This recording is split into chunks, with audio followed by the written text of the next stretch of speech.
Welcome to JGTCR, I'm Cope, and today we are tuning the Alfa Romeo Giulia Sprint GT with the engine swap. Let's get into it. This vehicle with only the engine swap certainly is a handful, but in a good way. It slips and slides all over the place like we're driving on ice, and it's bucket loads of fun. The rear wheels are almost constantly spinning, and the front didn't stand much of a chance with the factory engine, let alone with this swapped variant. So the reality is that we are almost always four-wheel drifting. Even while driving through a long sweeping turn in top gear, the risk of initiating a drift is very real, so consider yourself warned. Fortunately, the response to throttle modulation is great, so handling these kinds of situations is not a problem. When it comes to braking, the Giulia Sprint is horrible, but it's all part of its charm. Anything more than 50% braking is almost guaranteed to lock up the front wheels, and the only thing it wants to do while the brakes are locked up is travel directly straight ahead. So be sure to plan braking well in advance to place the car appropriately for turns. The Alfa Romeo Giulia Sprint GT handles the swap better than most other vehicles. The overall balance has been kept in place for the most part, and while it may slip and slide its way around the track, the drift is fun and easy to control with the throttle. And if I'm being honest, the Giulia Sprint GT with the engine swap was difficult to race around the Nürburgring, specifically because I was having too much fun drifting around it. So let's jump ahead and collect that lap time.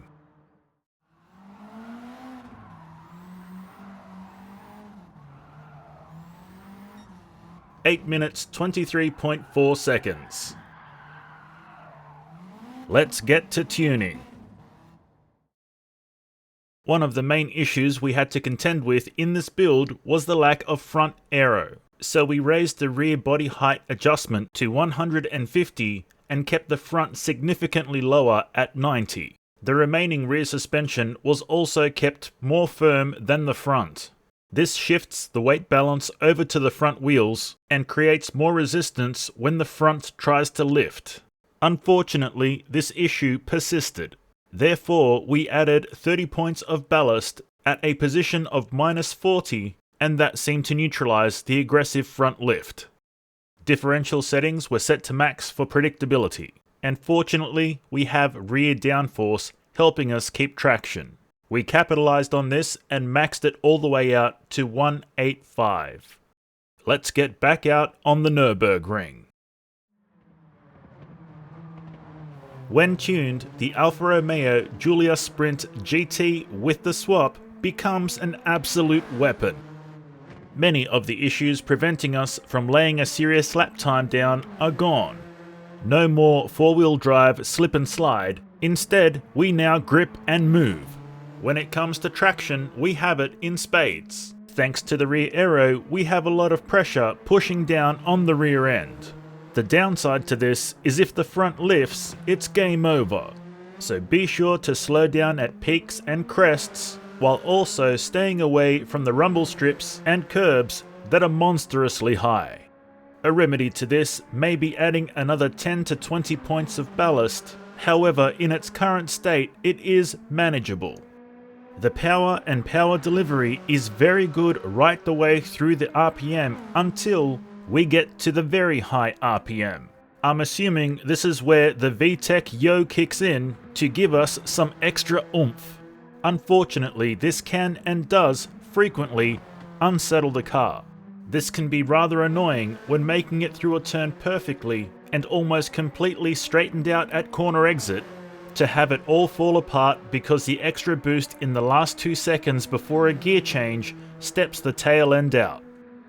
When it comes to braking, we are streets ahead of where we once were. This Alfa Romeo is now very stable as long as our braking is in a straight line.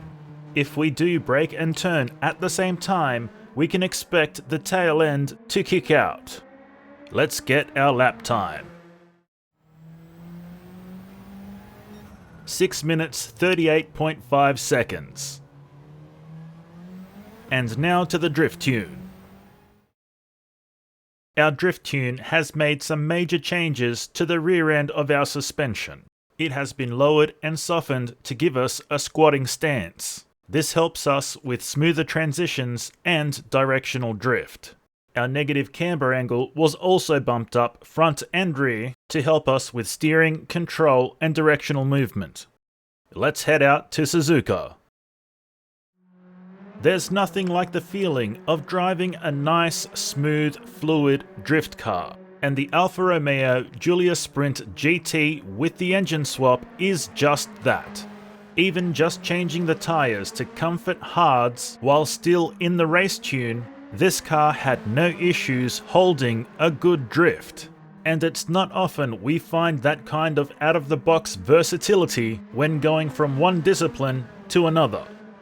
That slip and slide sensation we once had is back, only this time it is far more controllable than before.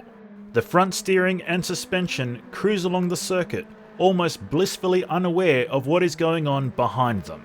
It hardly ever feels like the front misbehaves or gets away from us. And if it does start to stray, a few simple corrections gets us back on track. The power and power delivery are flawless in this application. They are ready and waiting to provide whatever is asked of them at any given moment. And the plumes of smoke bellowing behind the vehicle simply refuse to dissipate. Drifting the Alfa Romeo Giulia Sprint GT with the engine swap is so simple it basically drifts itself. You are merely the director, watching the beauty of your drift story unfold before your very eyes.